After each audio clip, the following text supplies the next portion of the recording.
जय भीम, नमो बुद्धा है। दरअसल ये लाइब्रेरी है, इसलिए हम ज़्यादा जोर से बात नहीं कर सकते। एक बात भारत में हमेशा ये बताई जाती है कि भारत के संविधान में जो संविधान लिखा गया है उसमें राम है, विष्णु है, कृष्ण है। ये भारत के संविधान की मूल प्रत यहाँ पर रखी है, लंदन में रखी है। स्पेशल परमिशन से हम यहाँ पर इस रूम में आए हैं। मैं आपको बिना किसी छेड़खानी किए हुए संविधान की प्रत आपको दिखाना चाहता हूँ।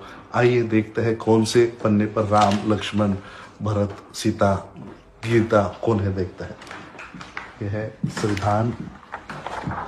संविधान का पहला पन्ना है। ये मूल संविधान है जिसमें कोई अमेंडमेंट नहीं है। जैसे we the people of India having solemnly resolved to constitute India into sovereign democratic Republic.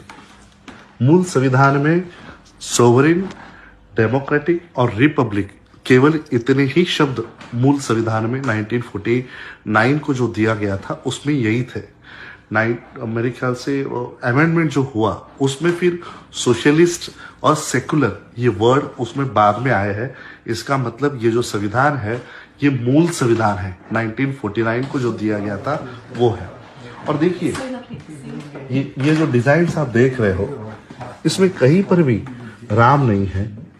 यहाँ पर मूल जो संस्कृति थी भारत की, वो भारत की संस्कृति यहाँ पर आपको दिख रही है। हाथी है, काऊ है, ये ओक है। ये बस इस ये बॉर्डर आप देखिए, ये बॉर्डर हर पन्ने पे वही है। हर पन्ने पे वही बॉर्डर है। किसी भी पन्ने की बॉर्डर चेंज नहीं की गई है। किसी भी पन्ने पे बॉर्डर चेंज नहीं की गई है।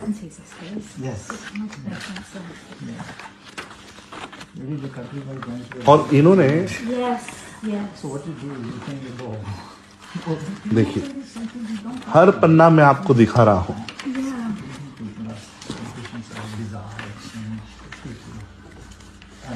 Yes, but it's swung towards the Hindu.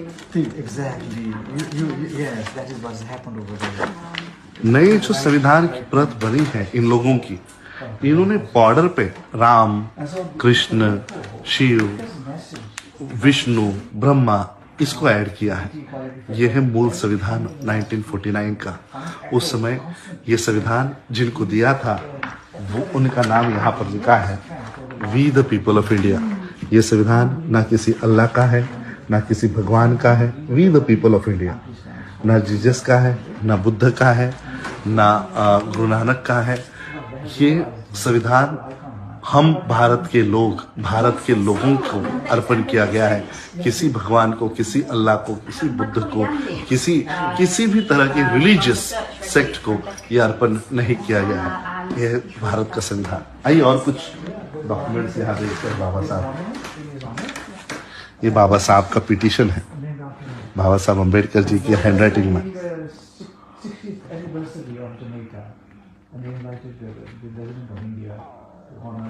ये बाबा साहब अम्बेडकर जी के लाइब्रेरी का एडमिशन पत्र है।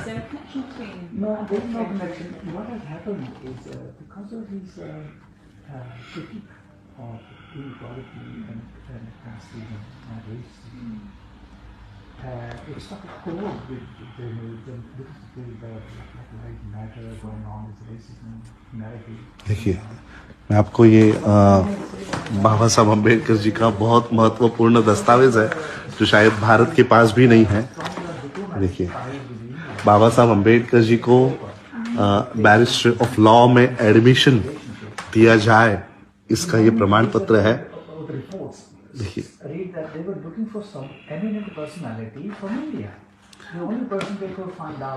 satisfactorily passed public examination conformably with 38th rule of consolidated regulations of the 4 Inns of Court dated June 1922 and paid all his dues.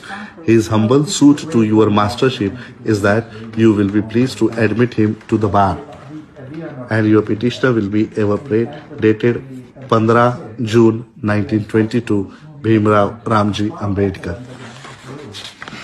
Because they listened to the British listened to Dr. Ambedkar, and the problem is बाबा साहब अम्बेडकर जी की signature देखिए, he said he doesn't have a problem. 15 June 1910 king Henrys road London. Classes, but the subordinate classes to the British were the imperial town. But those who were not बहुत ये document British Empire. कहाँ मिलेगा आपको? कहीं नहीं, ये document सिर्फ यहीं पर रखे हुए हैं। ये सारे डॉक्यूमेंट सिर्फ लंदन के इस लाइब्रेरी में रखे हुए हैं। ये भारत को भी शायद से नहीं दिए गए हैं। और हम लोग और कुछ डॉक्यूमेंट्स देखेंगे। Yes. The British was very central. कुछ और डॉक्यूमेंट्स यहाँ पर तो पूरी बुक पड़ी है। That he was able to gain the prominence and ultimately became the constitution maker.